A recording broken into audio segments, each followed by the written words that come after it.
I pull blue threads on grief from a man's mind. He finds peace, but I carry the heavy weight. This book builds empathy, helps your daily decisions, and connects you to your friends. Watch now and read it today. The air inside the stone fortress is just, it's incredibly heavy. Yeah, suffocating. Right, exactly. It isn't just a physical density, though obviously the dampness is profound. It's this suffocating, centuries-old chill. Like it's baked into the walls. Yes, it seems to just seep upward through the very blocks beneath your feet. If you are standing there, you can feel it clinging to your skin like a second, completely unwanted layer of clothing. Right, it bypasses the flesh entirely. It goes directly into the marrow of your bones. I mean, this fortress has stood for generations. It's been absorbing the brutal, unforgiving winters of Skota. And absorbing the secrets of this totally fractured continent, too. Exactly. You can smell the age of the place. It's rain-soaked earth, it's decaying mortar. That faint wood smoke smell. Yeah, that ghostly scent of fires that burned out literally decades ago. It's essentially a tomb disguised as a stronghold. That is the perfect way to put it. But underneath that dampness, beneath the scent of age and wet stone, there's another smell cutting right through the darkness. Oh, yeah. And it is metallic. It is so sharp. It's the cloying, unmistakable scent of human blood. Hot blood, fresh. Fresh blood. You can almost trace its path in the dim, flickering torchlight as it begins its slow, inexorable seep into the unforgiving stone floor. It's visceral. It is. You can taste the copper at the very back of your throat. It's this visceral tang that forces your body into a state of primal, adrenaline-fueled panic. You were there, standing in the shadows of that sprawling room, and you were watching the sheer, terrifying physics of a body in desperate motion. Kate. She is propelled by terror, propelled by an instinct that is older and deeper than any conscious thought. You watch the musculature of her legs coil, and she springs, she lunges forward. And she's gripping the dagger? Her hand grips a ruby-hilted dagger.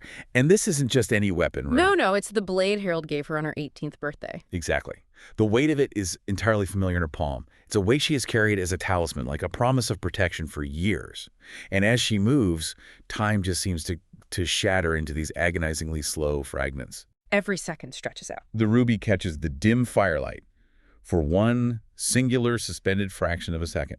It's this flash of blood-red illumination right before the strike. Because she's aiming for the monster. She is aiming for the woman who has orchestrated the destruction of literally everything she loves. She's aiming for Lady M. But the tragedy of this moment, it isn't in the intention. It's in the geometry of the space. Yes. It's in the chaotic, completely unpredictable nature of violence. Physics and fate are incredibly cruel masters. Because the sound that echoes through that chamber, it isn't the clean, cinematic slice of metal meeting its intended target. No. It is a sound that will lodge itself in your nightmares. Just a wet, devastating, hollow thud. It's awful. It is the exact sickening acoustic profile of the blade finding Harold's chest. Harold, the man who raised her, the man who pulled her from the wreckage of her childhood, the man who actually saved her. And the blade just slides right between his ribs. Seeking the heart it was never, ever meant to pierce. And it's the terrible ease of it, the lack of resistance. And then the silence hits. A vacuum-like, totally suffocating silence. It descends the exact millisecond Harold's heart stops beating. It is as if all the oxygen has been violently sucked from the room. You can't breathe. Kate can't breathe. Even the flames on the torches seem to just freeze. And this impossible heavy silence is only broken by a sound that doesn't even register as human. The keening. It is the crooning feral cry of Lady M. A wail of pure, unfiltered, bottomless agony that just shatters against the stone walls. It vibrates right in the stones beneath your feet. It vibrates in your teeth. It's the sound of a world breaking. You are standing in the wreckage of Avon. Because the fallout of that single misdirected thrust of a dagger, it's going to reshape an entire continent. It absolutely is. So, welcome to the deep dive. Today we are undertaking a massive, sprawling exploration. We are stepping fully into the dark, intricately constructed and deeply traumatic world of Falon Ballard's Something Wicked. We are going to live in this world for a while today. We are. We're going to tear it apart brick by stone brick, thread by silk thread, until we understand the absolute core of what makes this society tick. Because we're looking at a society poised on the absolute edge of a knife, both literally and metaphorically. If you are just joining us on this journey, you really need to understand the structural reality of Avon. Right, the caste system. Exactly. This is an entire continent fractured by a rigid 200-year-old caste system. The gifted, those who are born with tangible, biological, magical abilities, have been marginalized, hunted, and systematically oppressed by a ruling class of monarchs. For 2 For centuries. 2 entire centuries. And now the Uprising, which is this violent rebellion, has finally brought those monarchs to their knees. But the price of that victory, the psychological and political cost of dismantling a 2-century-old genocide, is what we are really dissecting here. Yeah, and I want to address the elephant in the room right at the top of this deep dive. If you look at the marketing for this book, if you look at the algorithmic categorization, it is slapped with the label Romantasy. Romance and fantasy. Right, a magical world where 2 incredibly attractive people fall in love against a backdrop of political intrigue. And I fundamentally, categorically reject that label. Really? Completely. I reject it completely. Because when you look at the architectural structure of this narrative, when you look at the sheer inevitability of the violence that permeates every single chapter, this is actually a Shakespearean tragedy operating in disguise. Okay, that's a bold claim. But Ballard practically hands us the blueprint on the very first page. The epigraph she chooses to open the entire novel is from Macbeth. Act 3, Scene 2, Knots had, all spent, where our desire is got without content. 'Tis safer to be that which we destroy than by destruction dwell in doubtful joy. Right, the Macbeth epigraph. This isn't about 2 people finding their soulmate. This is a story about the corrosive, unavoidable nature of power. It is about the inevitability of blood begetting blood. I mean, there is a lot of blood. Exactly. These characters are trapped within the gears of a political machine that is mathematically destined to crush them. The romance, in my reading, is just the bait. The trap is a Shakespearean descent into madness, patricide, and absolute ruin. Look, I hear your argument, and I understand why the sheer volume of blood in this book leads you there, but I could not disagree with you more. Really? You don't see the tragedy? No, I see it, but the romance is not the bait. The romance is the entire load-bearing architecture of the narrative. You're looking at the political machinery, right? The assassinations, the uprising, shifting of thrones, and you are elevating that above the human connection. Because it drives the plot. But the tragedy only exists to heighten the emotional stakes of the bond. The central beating mechanism of this entire universe is the magical tether between the characters, the tether between Kate and Callum, and the deeply toxic tether between Harold and Lady M. But the politics... Wait, let me finish. That is the core. And if we look at that Macbeth quote you just cited, it isn't just about political power. Look at the specific words Ballard chose to highlight, where our desire is got without content. That is a direct textual reference to the insatiable biological hunger of the bonded pair. You're mapping Macbeth onto the magic system. Yes. Lady M destroys the entire world, not for a throne, but because of her twisted, agonizing bond with Harold. Kate tries to save the world because of her healing, grounding bond with Callum. The tragedy serves the romance. Without the romance, the politics are just like a dry history textbook about a fictional continent. I'm going to let that sit for a second, because what you're saying is that the sanctioned assassinations, the literal dismantling of a 200-year-old government, is essentially just set dressing for a love story. It's the crucible. You think the political violence is secondary? I think the political violence is the pressurized environment necessary to prove the absolute strength of the emotional connection. If the world isn't falling apart, the choice to hold on to someone doesn't carry the same narrative weight. I'm going to hold you to that, because I think you are severely underestimating the absolute suffocating bleakness of the world Ballard has built here. To understand why I see this as a tragedy, we have to look at the granular mechanics of this world. Let's start with Cade's specific gift. The extraction. Yes. Cade operates as a courtesan at La Puissance, which is ostensibly a high-end pleasure club in Stratford City. But her real service, the commodity she is actually trading, isn't just physical intimacy. She has the biological ability to extract negative emotions from her clients. It's fascinating. In the very first chapter, she is with a grieving man named Charlie. He lost his family to the Uprising. And the text doesn't just say she makes him feel better. It describes his grief as a physical, tangible manifestation in the room. A cloud of the deepest blue. Edges of midnight, bordering on black. She physically twists the strands of this color. She folds them up, compressing his grief like a sponge wrapped in a tight fist, and then buries it deep in his mind so he can't access it. The visualization of human sorrow as a tangible, manipulatable object is a massive philosophical concept that we really have to unpack. Because she isn't functioning as a therapist. No, not at all. She isn't talking him through his trauma. She is physically, biologically altering his neurological landscape. Yeah. When she compresses that midnight blue grief, think about the sheer density of it. It's got to be incredibly heavy. Anyone who has experienced profound grief knows that it is heavy. It has a literal gravity to it. It pulls your shoulders down. It makes it hard to breathe. To take a year's worth of mourning a dead wife and child and compress it into a sponge-like ball, the absolute viscosity of that emotion must be staggering. Yeah. It must feel like holding a dense, freezing stone of dark matter in the palm of her hand.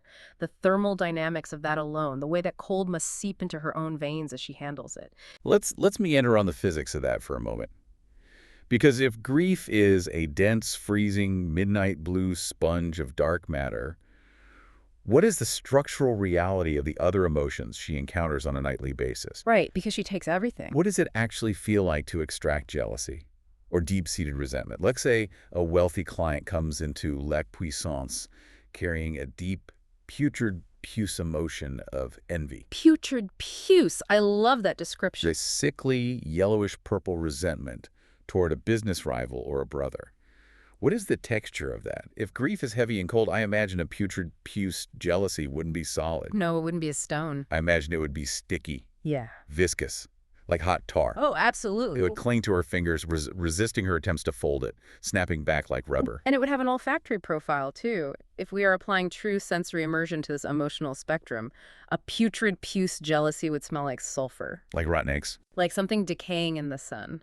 When Kate is pulling these threads out of a client, she isn't just looking at pretty colors. She is absorbing the tactile, olfactory, and visual weight of humanity's absolute worst impulses. She is a filter. She is acting as a biological filtration system for the emotional sewage of Avon's elite and the physical toll that takes on her body. The utter exhaustion she feels after a session.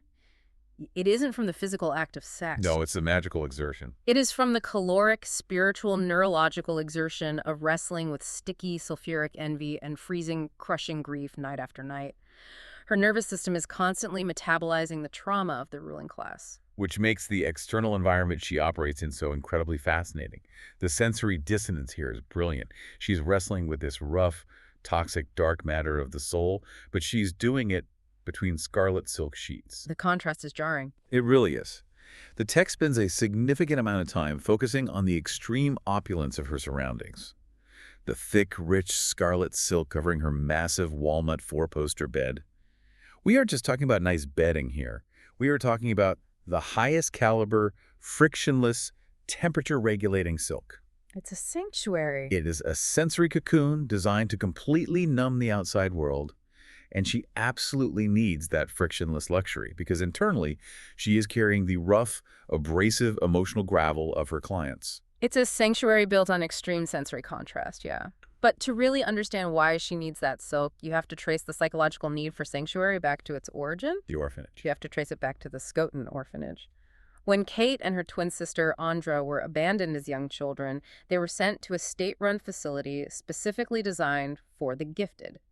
And the text gives us flashes of the neglect and the systemic abuse there. Terrific. Picture the physical reality of that orphanage and contrast it directly with the scarlet silk. Rough, splintering wooden floors that tear at the soles of a child's feet.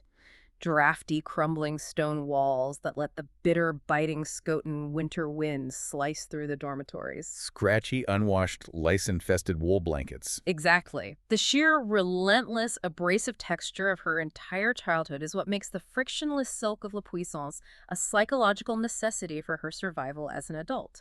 She has built a fortress of absolute sensory comfort to counteract the physical and emotional abrasions of her youth. If she feels one rough edge, it threatens to pull her back to that freezing floor. I love that point. The environment is literally a trauma response. Which brings us naturally to the very existence of La Puissance itself, within the political landscape of Stratford City. A club. Yeah, it functions as a pleasure club, but historically, if we step out of the fantasy genre for a moment, this is not a new concept. If you look at the real-world history of 18th and 19th century European pleasure clubs and salons, you see exactly what Ballard's doing here. The salons were huge power centers. Right. These were not just brothels or parlors. In cities like Paris during the Bourbon Restoration or Venice during the height of the Republic, certain high-end establishments and salons run by marginalized women became the secret political and economic engines of the city. Because they had no other avenues. Exactly. We're talking about women who were entirely disenfranchised by the state women, who legally could not own property, who could not hold public office, who were shut out of the formal economy. What did they do? They created highly curated, luxurious spaces where the men who did hold office came to be vulnerable. And men talk when they're vulnerable. Oh, they definitely talk. Oh. And in that extreme vulnerability, these women gathered invaluable intelligence, they built immense economic independence, and established a shadow power structure. La Puissance is operating exactly like Madame de Pompadour's salons in 18th century France. It's identical. It is a sanctuary for gifted women who, under the current laws of Avon, legally cannot hold jobs without a male sponsor. Harold McVeigh is the figurehead. He is the legal sponsor that keeps the state off their backs.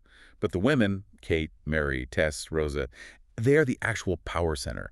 They are weaponizing male vulnerability to build a shadow economy. It is a brilliant subversive structure. The decrees of the monarchs, the oppressive laws that have stood for 200 solid years, explicitly state that no more than 10 à Aubry gifteds can gather in one place, they cannot own property, they cannot operate an independent business. That's total subjugation. But La Puissance is a massive, glittering loophole in the systemic oppression of Avon. It is a place where gifted women are not just surviving, but utilizing the very magical powers the state fears and regulates to extract wealth directly from the ruling class.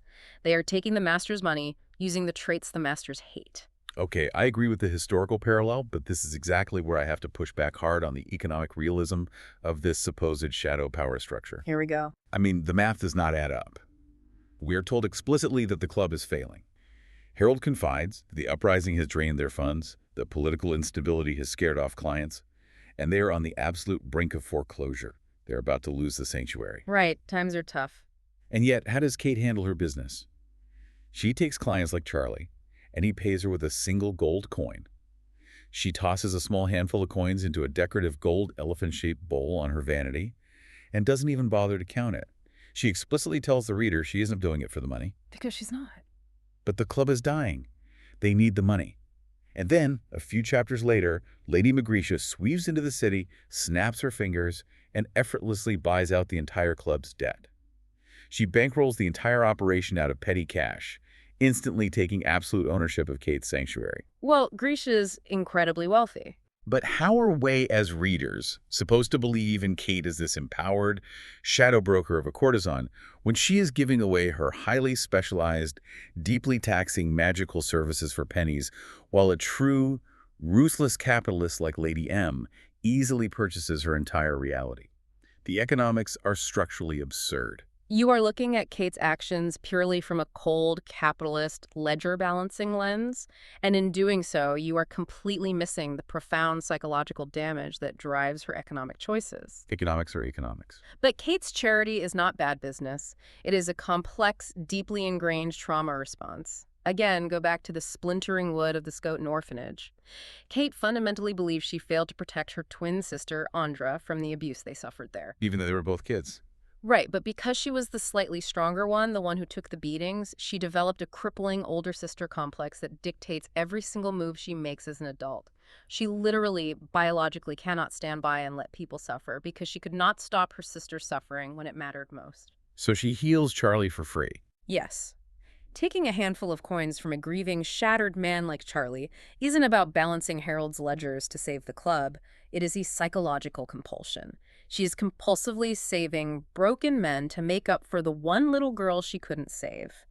Lady M operates on pure, unadulterated, sociopathic capitalism. She sees leverage, she buys it.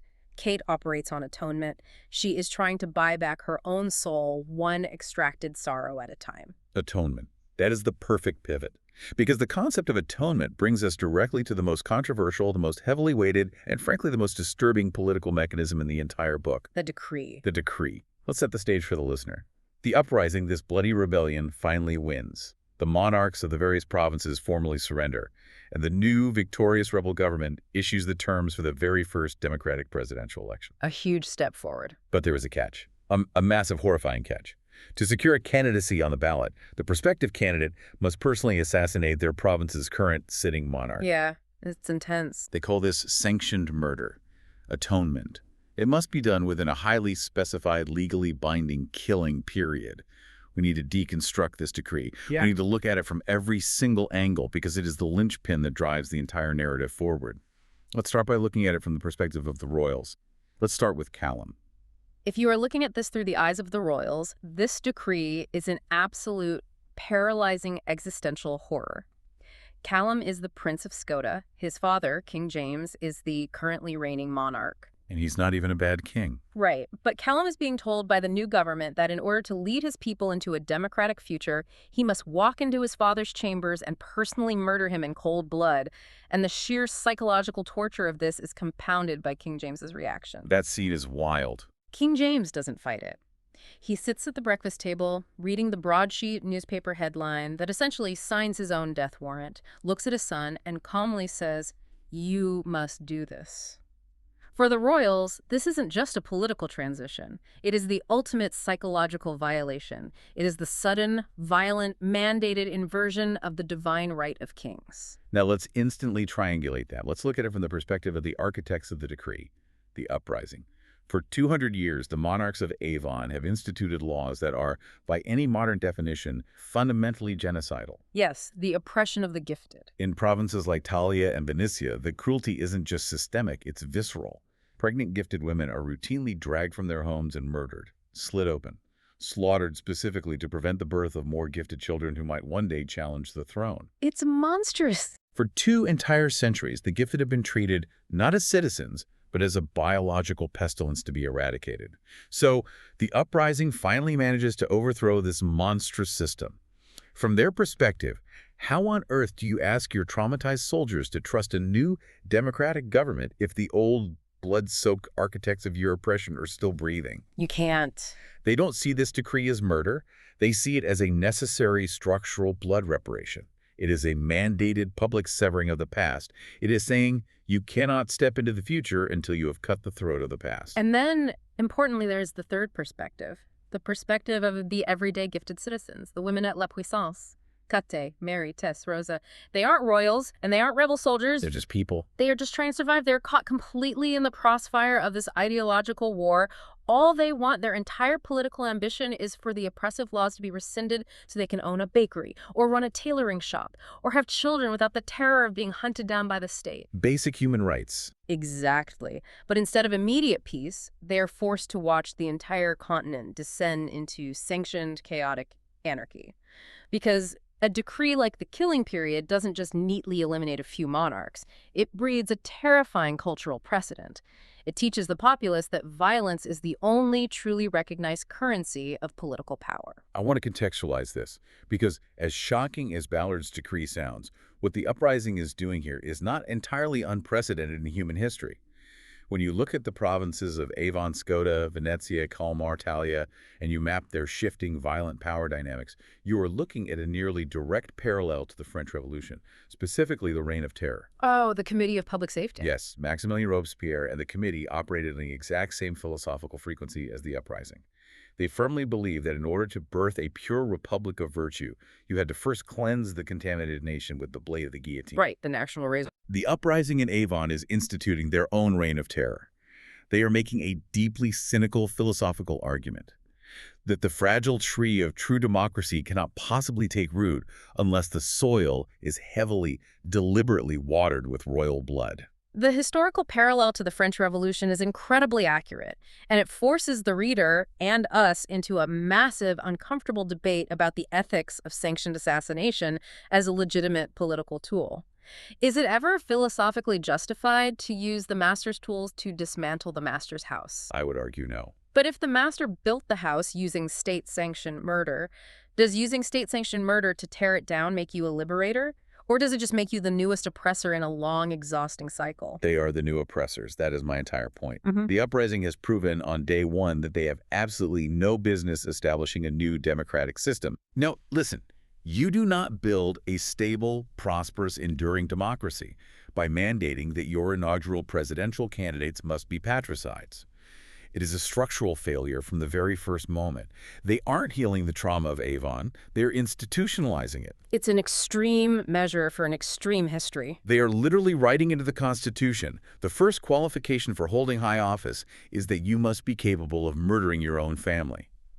That doesn't create a republic of virtue. It just ensures that the next generation of leaders are heavily traumatized sociopaths. If you demand blood as the entry fee for politics, you are guaranteeing a bloody administration. Wow, okay. I need to sit with that. Because you are looking at this from a place of extreme modern privilege, and you are ignoring the weight of history. 200 years. Let me repeat that because it is the most important number in the book. 200 years. I know the timeline. 2 centuries of dragging pregnant women out of their beds and executing them in the cobblestone streets of Talia and Venezia. 2 centuries of taking children, ripping them from their parents, and institutionalizing them in freezing abusive orphanages like the one in Skota. 2 centuries of denying an entire population the right to own property, the right to vote, the right to exist without a male sponsor vouching for their humanity. But the violence. Let me finish. You cannot neatly unwrite 200 years of systemic, grinding genocide with a polite treaty signed at a mahogany table. The Uprising isn't asking for sociopathy. They are demanding a brutal, irrevocable psychological reset. They are forcing the ruling class to feel intimately and personally the exact inescapable violence that the ruling class inflicted on the gifted for dozens of generations. It is Old Testament justice. It is an eye for an eye. And frankly, after 200 years of slaughter, it is completely structurally justified. Justified. You think forcing a son to murder a benevolent father is justified? Because, let's be accurate about the text here. King James of Skota actually stopped the killings in his province. He wasn't slaughtering pregnant women. He was a moderate.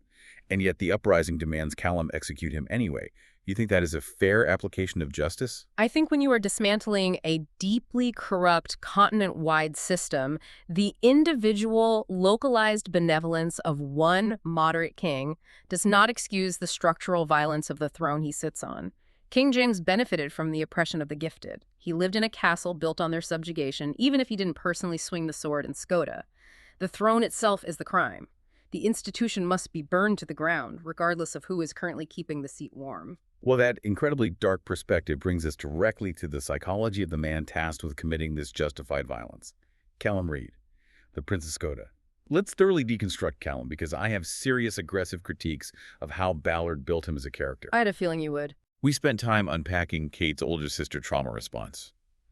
Now, I want to shine a light on Callum's deeply ingrained cowardice complex. Here is his backstory. When he was 10 years old, his mother, the Queen, fell from a horse and was gravely injured. A gifted healer was brought into the royal chambers to save her.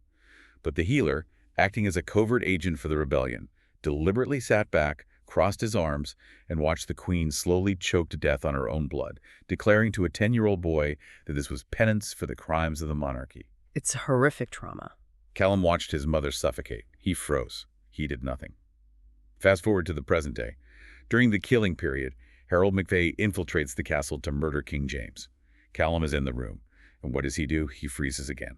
He stands completely still and watches Harold plunge the knife into his father. He does nothing. It is a profound, debilitating psychological paralysis. He's trapped in an inescapable loop of his own childhood trauma. I'm sorry, but it is cowardice. Yeah, and honestly, it is highly convenient cowardice that makes him a perfect, shiny, unblemished romantasy trope with absolutely no real edge. Oh, come on. Look at the mechanics of what Ballard does here. He is the incredibly handsome, brooding prince who feels so bad about everything, who constantly talks about wanting to do the right thing, but who conveniently never, ever has to get his hands dirty. That's not fair to his internal struggle. The plot protects his moral purity at every turn. He doesn't have to kill his father because Harold steps in and does the dirty work for him. So Callum gets to be the political candidate without the permanent moral stain of patricide. He gets to keep his hands perfectly clean, maintain his moral high ground over the uprising, and brood handsomely by the fire about how sad and guilty he is. He is a cardboard cutout of a tragic hero. He is designed to be palatable to the reader, rather than realistic to the brutal world he lives in. Okay, stop. I'm stopping you right there. That completely changes the framing, and you are fundamentally misreading the biological and psychological reality of trauma. Yes. Callum's paralysis is not a convenient, shiny plot device designed to keep him palatable for a romance audience. It is, without exaggeration, one of the most incredibly accurate depictions of complex PTSD or complex grief I have ever seen executed in this genre. How is freezing accurate for a warrior prince? Because we're conditioned by fantasy tropes to expect the fearless warrior prince who immediately springs into action, so when he exhibits an authentic, debilitating trauma response, we mistake it for weakness. That's a brilliant subversion by Ballard. Think about the neurobiology of what is happening to him. When a 10-year-old boy watches his mother suffocate to death while an adult in a position of power coldly refuses to help, that permanently wires the child's nervous system for a freeze response. So you're saying it's physiological. It damages the vagus nerve's ability to regulate stress. Years later, when he sees Harold holding a knife over his father, his brain isn't processing a political assassination in the present moment. His brain is instantly flashing back to the healer letting his mother die. The freeze response isn't a choice.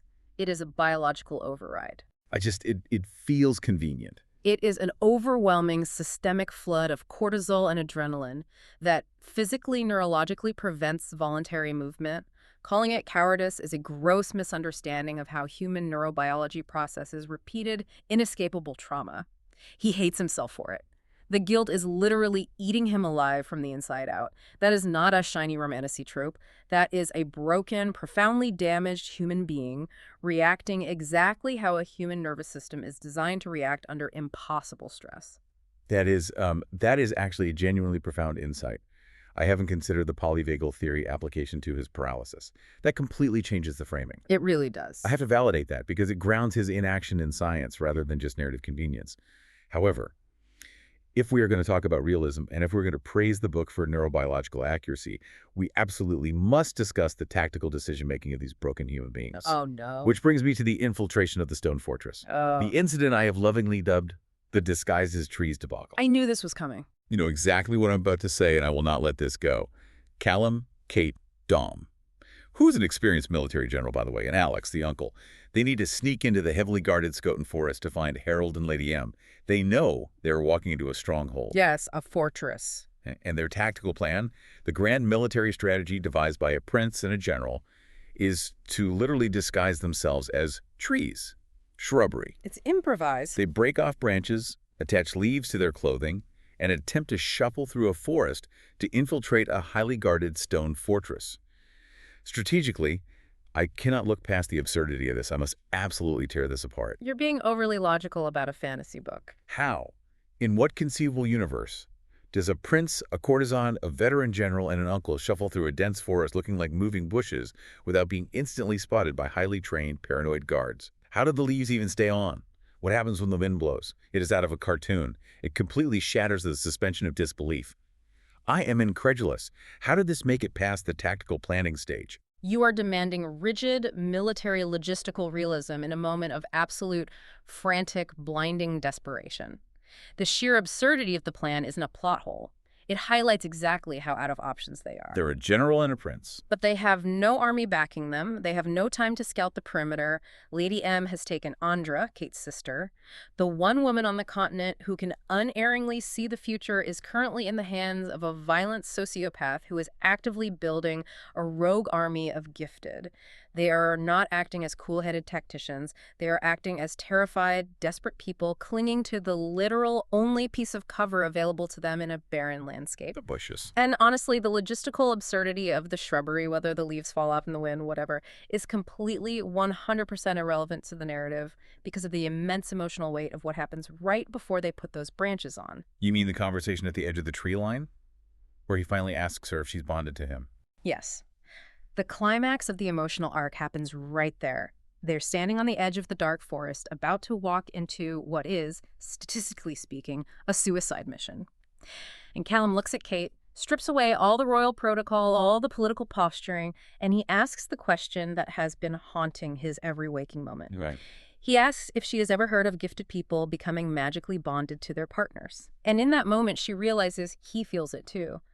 The undeniable, inescapable, gravitational pull, the emotional gravity of that realization that they are cosmically, biologically tethered to one another right before they walk into the jaws of certain death anchors the entire scene. The leaves don't matter. The stealth tactics don't matter. What matters is the biological reality of the bond fully taking hold of their nervous system.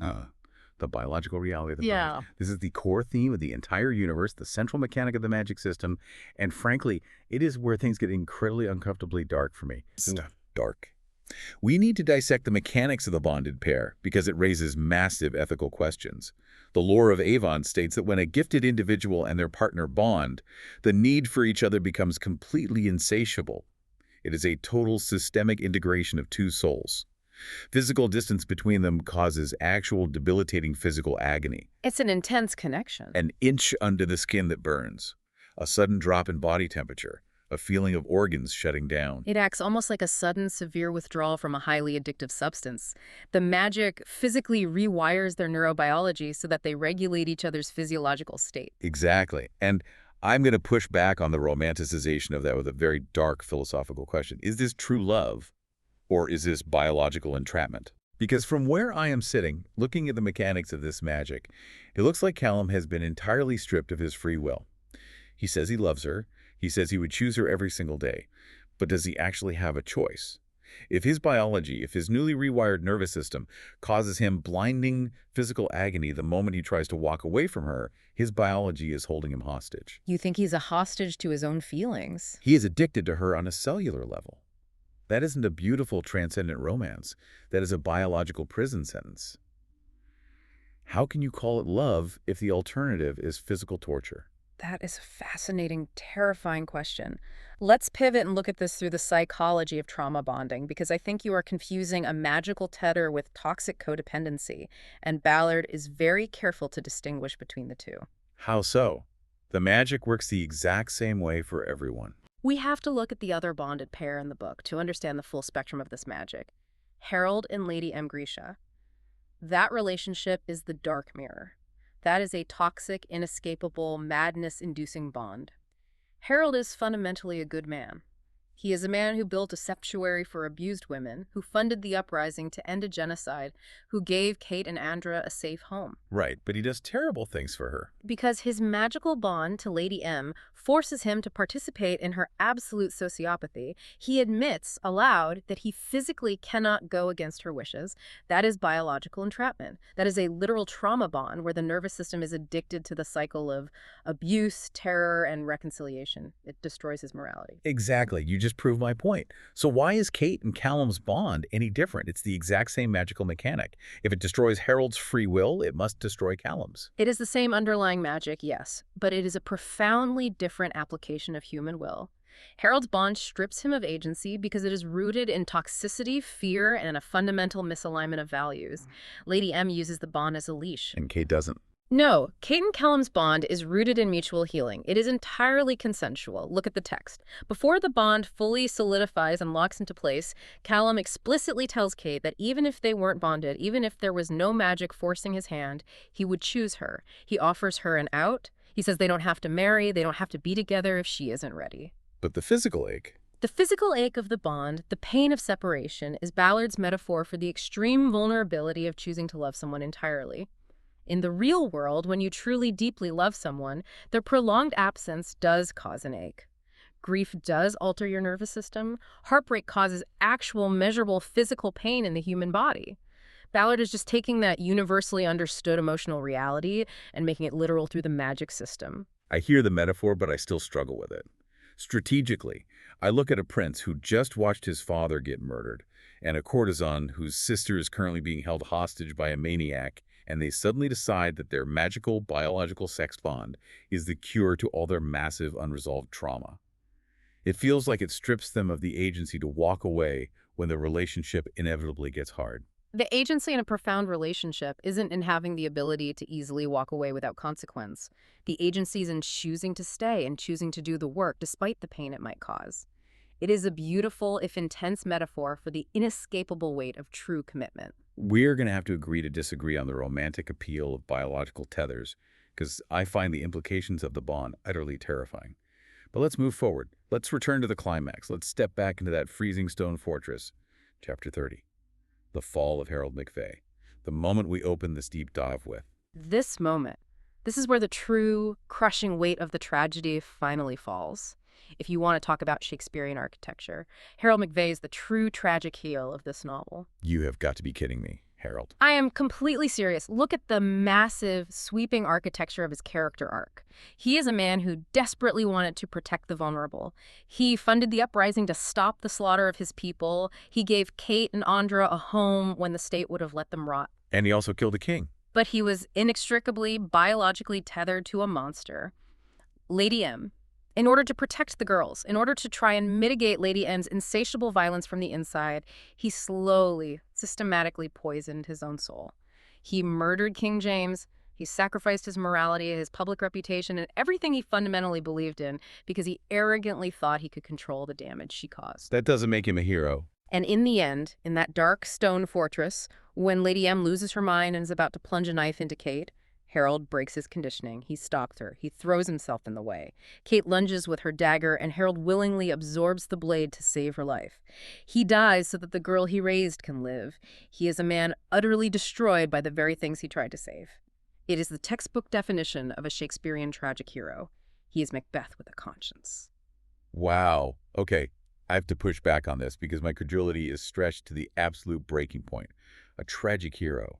The man sneaks into a sleeping king's bedroom and plunges a knife into his chest. He kidnaps a young girl, Andra, and forces her into exhausting, physically draining visions to serve the political ambitions of a sociopath. He is a murderer and a kidnapper. He was trying to minimize the damage. And more importantly, what is the consequence for Kate accidentally stabbing this so-called tragic hero? Let's look at the realism of the fallout. She pulls the dagger out of his chest. She cries for a minute. She tells Callum she's sorry. And then what do? They do what they have to do to survive. They immediately formulate a political spin. They go to the press and tell the public that Callum killed Harold. They lie to the entire continent to secure Callum's presidential candidacy. Where is the psychological fallout? Where is the realistic, debilitating consequence for Kate accidentally murdering the only father figure she ever had? She just shakes it off, compartmentalizes a homicide, and goes back to La Puissance to put on a violet dress for a press conference. It's a complete, baffling evasion of moral consequence. You are looking for a public breakdown, and because you don't see one, you are entirely ignoring the internal fallout. The text explicitly states that Kate's last words to Harold run on a constant, agonizing loop through her mind.